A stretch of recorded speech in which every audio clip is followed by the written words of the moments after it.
नमस्कार। आज हम बात करने वाले हैं देश की सबसे बड़ी पुलिस भर्तियों में से एक के बारे में। जी हाँ, उत्तर प्रदेश पुलिस।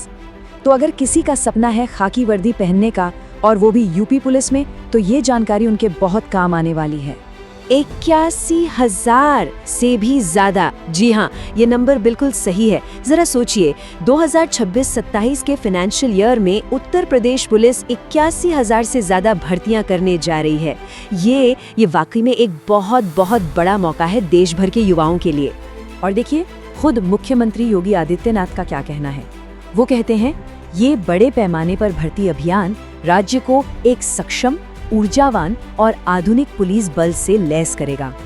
मतलब साफ है, ये सिर्फ जॉब्स देने की बात नहीं है, ये पूरी फोर्स को मॉडर्न बनाने, उसे एक नई एनर्जी देने की एक बहुत बड़ी कोशिश है। तो चलिए समझते हैं कि ये सब असल में है क्या।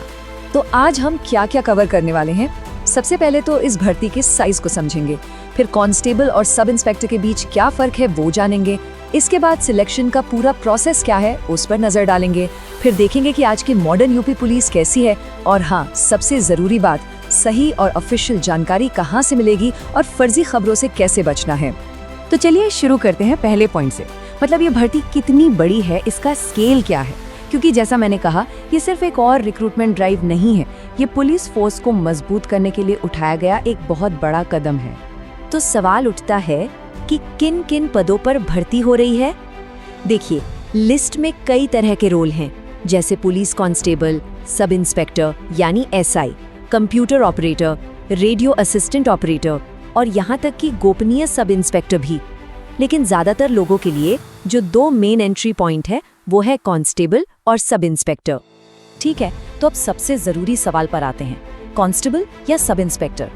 चलिए इन दोनों रोल्स की सीधी सीधी तुलना करते हैं, ताकि ये समझने में आसानी हो कि कौन सा पद किसके लिए ज्यादा बेहतर है। सबसे पहले बात करते हैं उम्र और पढ़ाई की। ये जानना बहुत जरूरी है। देखिए, पुलिस कांस्टेबल के लिए कम से कम उम्र 18 साल होनी चाहिए और कैंडिडेट का 12वीं पास होना जरूरी है। वहीं अगर सब इंस्पेक्टर बनना है तो न्यूनतम उम्र 21 साल है और आपके पास किसी भी सब्जेक्ट में बैचलर डिग्री मतलब ग्रेजुएशन होनी चाहिए। अब आते हैं फिजिकल स्टैंडर्ड्स पर, यानी लंबाई पर। यहाँ पर कांस्टेबल और एसआई दोनों के लिए क्राइटेरिया काफी हद तक एक जैसा है।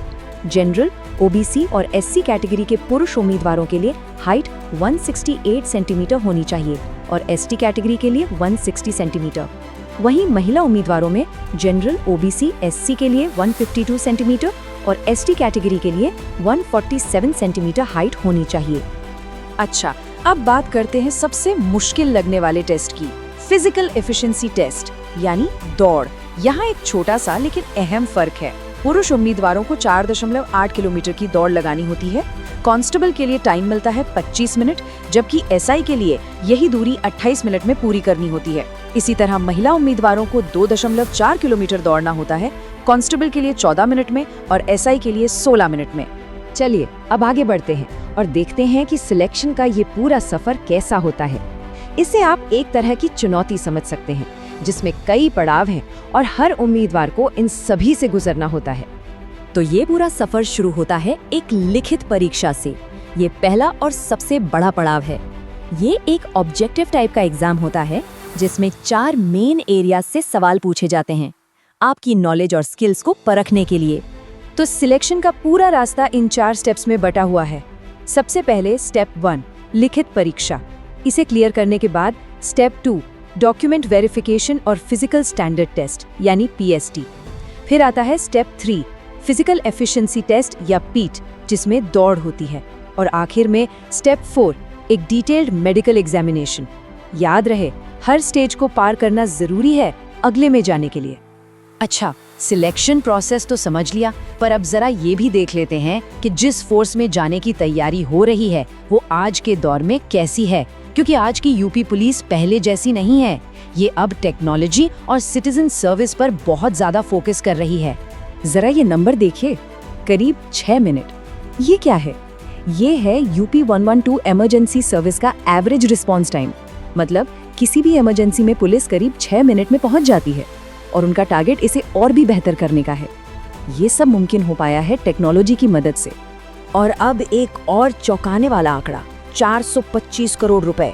ये वो रकम है जिसे 2025-26 में साइबर फ्रॉड होने से बचाया गया।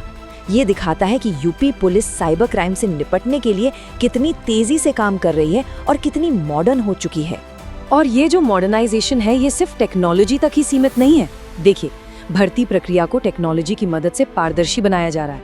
सभी 75 जिलों में ई-ऑफिस सिस्टम लागू हो रहा है।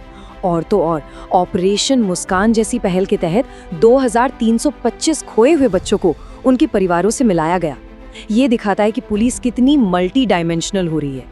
ठीक है, अब आते हैं एक बहुत ही जरूरी और प्रैक्टिकल मुद्दे पर। जब भी इतनी बड़ी भर्ती निकलती है तो अफवाहों और फर्जी खबरों का बाजार भी गर्म हो जाता है। तो इन सब से कैसे बचना है और सही जानकारी कहाँ से लेनी है, चलिए ये जानते हैं। तो सीधी और साफ चेतावनी है, फर्जी नोटिस और भ्रामक जानकारी से सावधान रहें। सोशल मीडिया पर कुछ भी देखकर उस पर भरोसा मत कीजिए। रिक्रूटमेंट बोर्ड इस बारे में बहुत सख्त है। ये जो नोटिस आप देख रहे हैं ये एक ऑफिशियल अनाउंसमेंट का उदाहरण है। कोई भी असली जानकारी या अपडेट बिल्कुल ऐसा ही दिखेगा, ऑफिशियल लेटर हेड पर, ऑफिशियल सिग्नेचर के साथ। तो हमेशा सोर्स को डबल चेक करना बहुत जरूरी है। तो आपके लिए ऑफिशियल सोर्स कौन से हैं? सिर्फ दो। पहली, ऑफिशियल वेबसाइट upbpp.gov.in और दूसरा उनका ऑफिशियल एक्स यानी ट्विटर हैंडल @UPPRPB। बस, इसके अलावा कहीं और भरोसा नहीं करना है। और हाँ, अगर कोई भी संदिग्ध जानकारी दिखे तो उसकी सूचना अधिकारियों को जरूर दें। तो अब जब रास्ता साफ है, सारी जानकारी हाथ में है, तो सवाल ये उठता है कि इस सफर का अगला कदम क्या होगा, तैयारी कैसे शुरू होगी? ये फैसला अब आपका है।